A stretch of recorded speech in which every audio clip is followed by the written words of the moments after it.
चाहते हैं कि जीते जी हम मुक्त हो जाएं, यानी कि हम जीवित हैं और चाहते हैं कि आगे हमारा मोक्ष मिलेगा कि नहीं मिलेगा यह पता नहीं है, तो हम जीते जी हम मोक्ष को प्राप्त कर सकते हैं।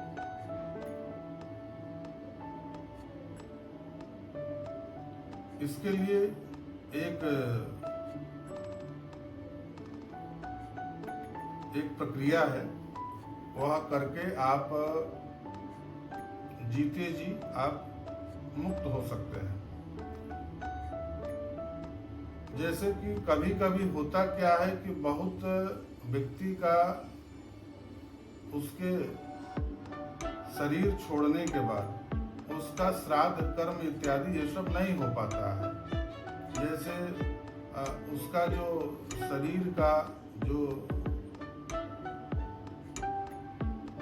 प्राण तो निकल जाता है, जो शरीर है उस निर्जीव शरीर का कभी कभी उस तरीके से जो श्राद्ध कर्म में जो नियम है वह नहीं हो पाता है। नहीं हो पाने का कारण है कि जैसे कभी लावारिस की तरह वह कहीं गुजर जाए, उस अवस्था में उसका श्राद्ध इत्यादि ये सब नहीं हो पाता है।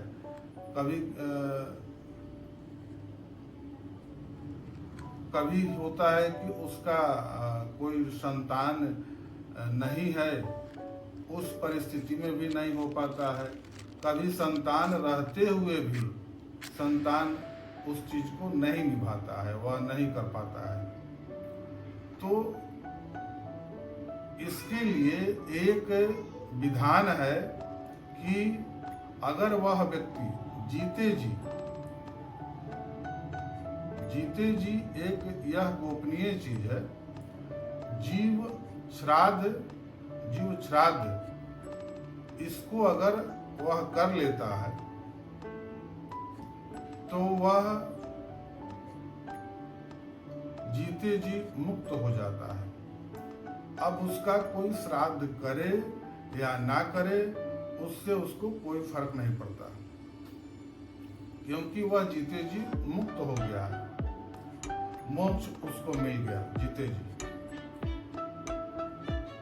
तो आज के समय में यह समस्या बहुत लोगों के साथ है कि अगर उसका संतान उसके पास नहीं है, कहीं दूर रह रहा है और उसके परिवार का जो सदस्य है, माता पिता हैं और वह अकेले हैं और उनका मृत्यु हो जा रहा है, कोई देखने नहीं आ रहा है, तो इस परिस्थिति में अगर वह व्यक्ति चाहे तो अपना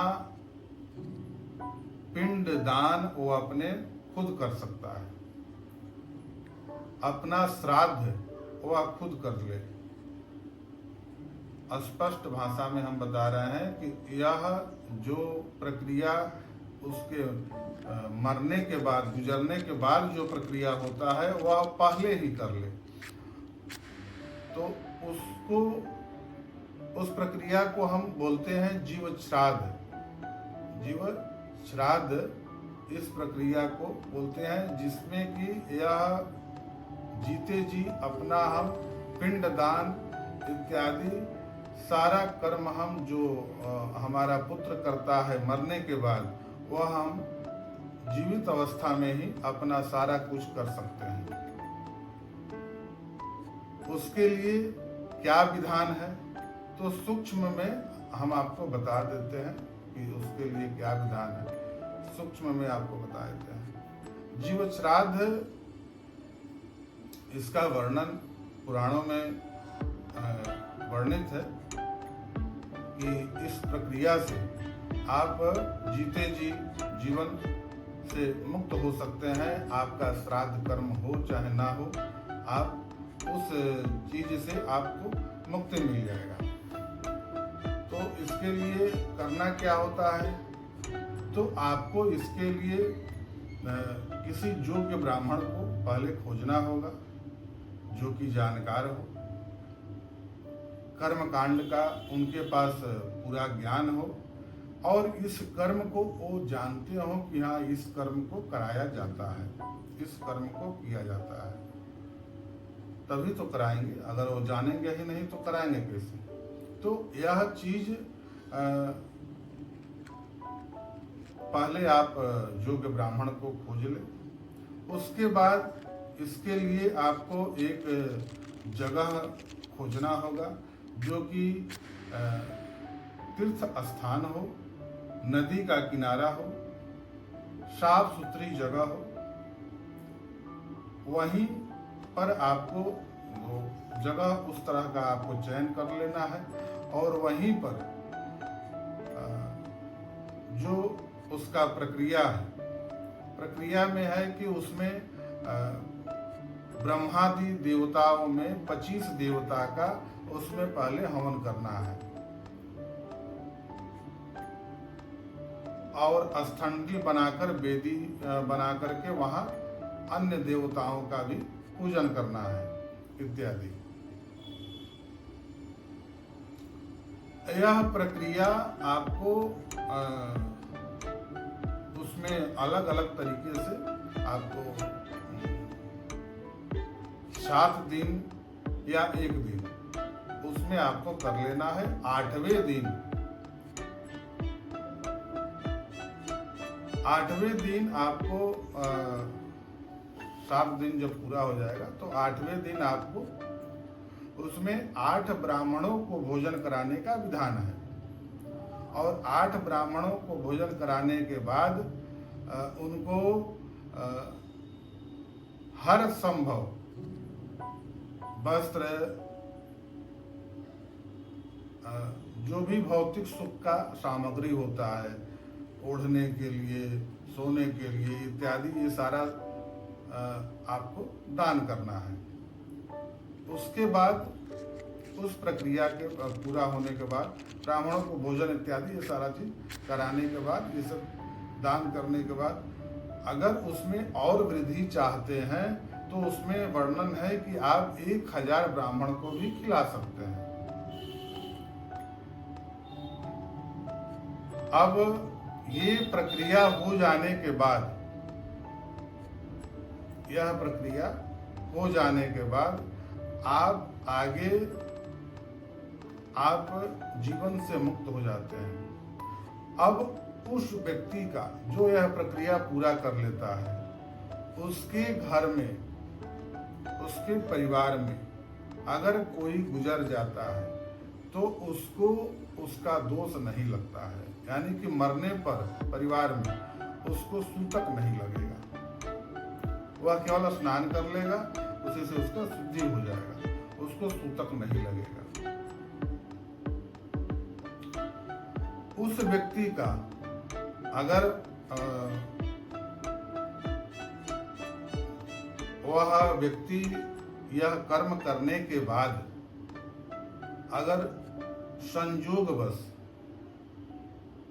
दोबारा से अगर उसका पत्नी संसर्ग हो जाता है और उससे पुत्र या पुत्री का जन्म हो जाता है, तो वह पुत्र उसके पूर्व के सारे पितरों को उद्धार कर देता है, और वह पुत्र भी बहुत योगी की तरह होता है।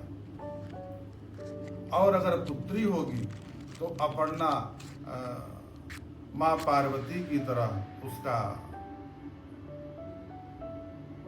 उसके ऊपर उनका विशेष कृपा होगा, और उसमें कुछ गुण आएगा उस तरह का। और जहाँ उसका विवाह होगा उसके कुल के पितरों का भी वह उद्धार कर देगी। तो यह जो क्रिया, यह कर्म जो अगर व्यक्ति कर लेता है तो वह यह सांसारिक जो जीवन से उसको मुक्ति मिल जाता है, वह जीते जी मुक्त हो जाता है।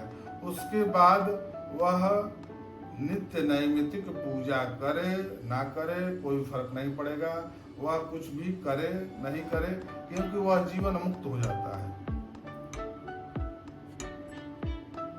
हाँ, मगर अब ये नहीं है कि वह यह कर्म करने के बाद वह गलत दिशा में चला जाए और गलत कर्म करने लगे, तो इसका प्रभाव उसको नहीं।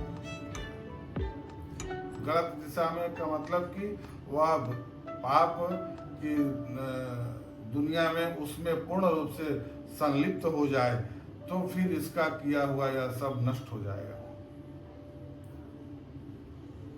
हाँ, अपना जो उसका नित्य नैमित्तिक कार्य है उसमें अपना लगा हुआ है। हाँ, पूजा पाठ इत्यादि यह अगर उसको समय मिले तो करे, नहीं मिले तो नहीं करे, करता है तब पर भी ठीक है, नहीं करे तब पर भी ठीक है, क्योंकि वह जीवन मुक्त हो जाता है। इस क्रिया को करने के बाद वह जीवन मुक्त हो जाता है। तो इसको हम इस प्रक्रिया को अगर कोई लग रहा है किसी को कि हमारा संतान हमको हमारे चले जाने पर वह अगर नहीं कर सकता है, या उसका बुद्धि ऐसा है कि वह नहीं करेगा, तो इसको जरूर कर लेना चाहिए। इसका नाम है जीव श्राद्ध। यह कर्मकांड का एक उसमें आया है, पुराण में इसका वर्णन है। अगर लगता है किसी को तो हम इसका कहाँ इसका वर्णन है ये भी बता देंगे, मगर किसी को अगर इस तरह का इच्छा बनता है, हालांकि हमने पूर्व में सुना था कि इसका बद्री नारायण में इस तरह का जो श्राद्ध कर्म है जीते जी वहां पर होता है, मगर इसको हमने पढ़ा है कि यह प्रक्रिया आप अपने आसपास के जगह पर भी इसको कर सकते हैं। गंगा नदी के किनारे कोई तीर्थ स्थान हो, वन या वाटिका हो, उस तरह का कोई जगह हो, तो वहाँ पर आप इस प्रक्रिया को पूरा कर सकते हैं, इस कर्मकांड पद्धति को आप पूरा कर सकते हैं। अब इसमें आपको कोई योग्य ब्राह्मण देखना होगा जो कर्मकांडी हो और इस चीज को जानता हो। तो यह प्रक्रिया आपको अगर लगता है कि हमारे जीवन में आगे पूर्व में कोई नहीं करने वाला है, हमारे मर जाने के बाद अगर हमारा संतान हमारे उस प्रक्रिया को पूरा करेगा या नहीं करेगा, क्योंकि अगर वह पूरा नहीं करेगा तो वह जीव भटकते रहता है। पूर्व में आपने सुना होगा, और यह कोई मनगढ़ंत चीज नहीं है, यह श्रीमद् भागवत में भी इसका वर्णन है कि अगर जिस जीव का श्राद्ध कर्म नहीं होता है तो उसको मुक्ति नहीं मिलता है। तो इसलिए आप अगर चाहते हैं कि आपको लगता है कि हमारा अगला जो पीढ़ी है इसको नहीं कर पाएगा, तो आप इस चीज को खुद भी कर सकते हैं और यह प्रक्रिया पूरा करने के बाद आप जीवन मुक्त हो सकते हैं। आप जीवन मुक्त हो जाएंगे। इस प्रक्रिया का, इस कर्मकांड का नाम है जीव श्राद्ध। आप इसको अगर किसी को लगता है तो इसके लिए आप कोई योग्य ब्राह्मण खोज करके आप उनसे चर्चा करें, उनसे विचार विमर्श करके इस प्रक्रिया को, इसको आप पूरा कर लें और जीते जी जीवन मुक्त हो जाए।